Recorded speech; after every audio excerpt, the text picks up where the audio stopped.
یہ کہا کہ یہ جوان بھی ہے، خوبصورت بھی ہے، اور میں تو جو ہے لاولد ہوں، کوئی اولاد بھی نہیں ہوتی، اگر جو ہے اس طریقے سے ہم چلتے رہے تو ہماری نسل ہی ختم ہو جائے گی، بعد میں کوئی یاد ہی نہیں کرے گا کہ کون تھا ابراہیم اور کون تھی سارا اور کون. بھئی یہ جو ہے اچھا، یہ دوسرا یہ کہ یہ عمر میں چھوٹی ہے، اور دوسرا ہے کہ میں عمر میں بڑی ہوں، میں خدمت بھی نہیں کر سکتے تمہاری، تم نکاح کرو. اب نکاح ہو گیا. نکاح جب ہوا تو اللہ کا کرنا ایسا ہوا کہ ابراہیم علیہ السلام کی عمر تو 80 سال 85 سال کی تھی، یہ حضرت حاجرہ یہ نوجوان. اب پہلے سال میں اللہ نے امید دلا دی، حمل ٹھہر گیا.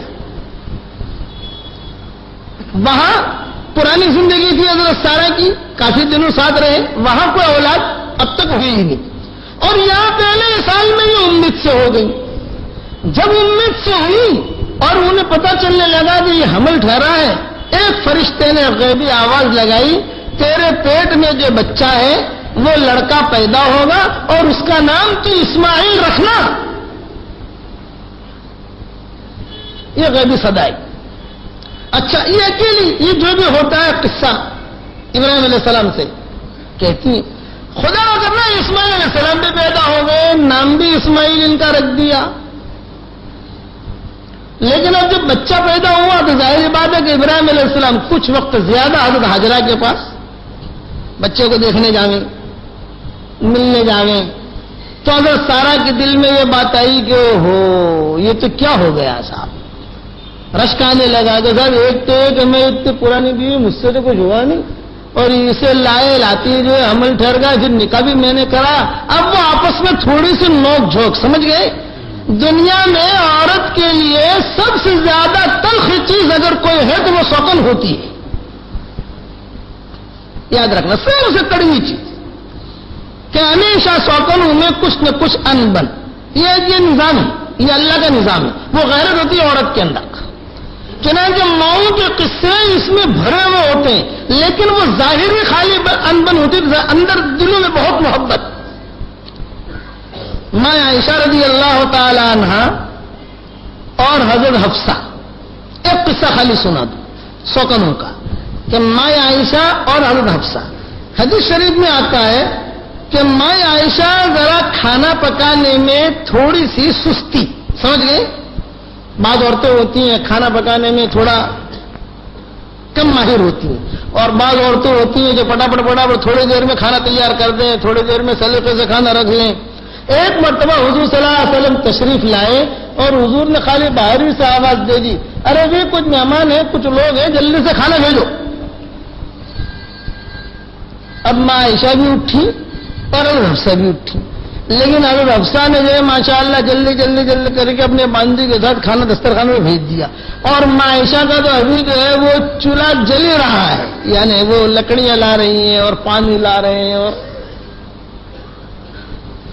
اب جب حضرت حفصہ کا کھانا آ گیا تو ماں عائشہ نے باندھی سے کہا کہ ابھی ذرا دیکھ تو صحیح، اور لونڈی ذرا دیکھ تو صحیح.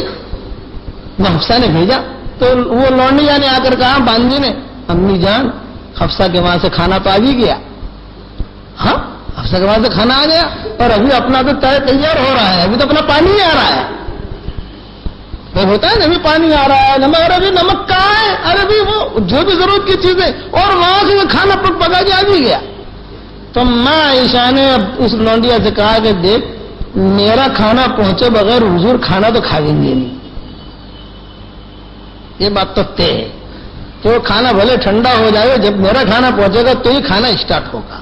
لیکن کام ایسا کرنا ہے کہ اپنا کھانا جب پہنچے تو دسترخوان بچھاتے ذرا تھوڑا یوں کر کے وہ حفصہ کا کھانا گرا دینا،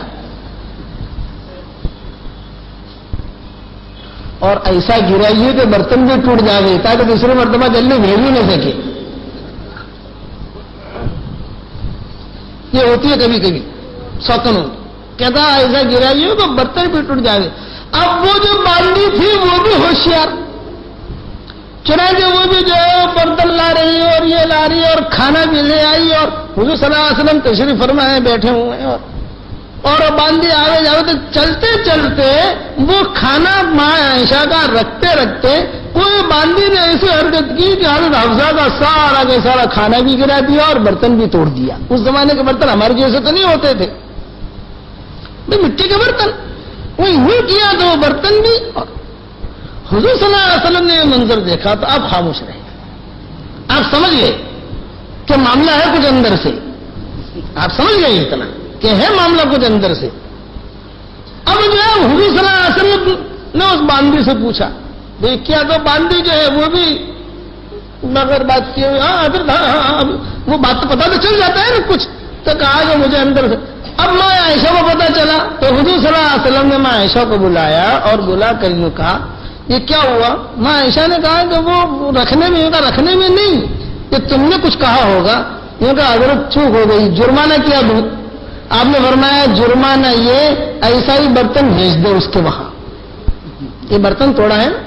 اور حضور صلی اللہ علیہ وسلم نے وہ کھانا جو تھا وہ لیا اور لے کر اسی برتن میں ٹوٹے برتن میں رکھا اور حضور نے حضرت حفصہ کا بھی کھانا کھایا اور حضرت عائشہ کا بھی کھانا کھایا. اگر کھانا یہ بھی کھاؤں گا کھانا یہ بھی کھاؤں گا, اور اس کا بدلہ یہ ہے کہ تم نے یہ کیا برتن تم نے توڑا, تم نے ہاتھ سے نہیں توڑا لیکن توڑو آیا, تو اس لیے ایسا برتن بھیج دو وہاں پر. تو یہ کچھ نہ کچھ سوکنوں کے اندر آپس میں, اسی لیے ام حبیبہ کا جب انتقال ہونے لگا تو ماں عائشہ رضی اللہ تعالیٰ نے تشریف لائی اور آ کر یوں کہا کہ سوکنوں میں آپس میں کچھ نہ کچھ باتیں ہو جاتی ہیں, مجھے تم معاف کر دینا. ام حبیبہ نے کہا میں تو پہلے ہی معاف کر چکی ہوں, میں اس لیے کہتا ہوں کہ کسی کو 2 بیویاں ہوں 3 بیویاں ہوں 4 بیویاں ہوں تو آسان طریقہ یہ ہے کہ آپس میں ان کے دل صاف ہونی چاہیے,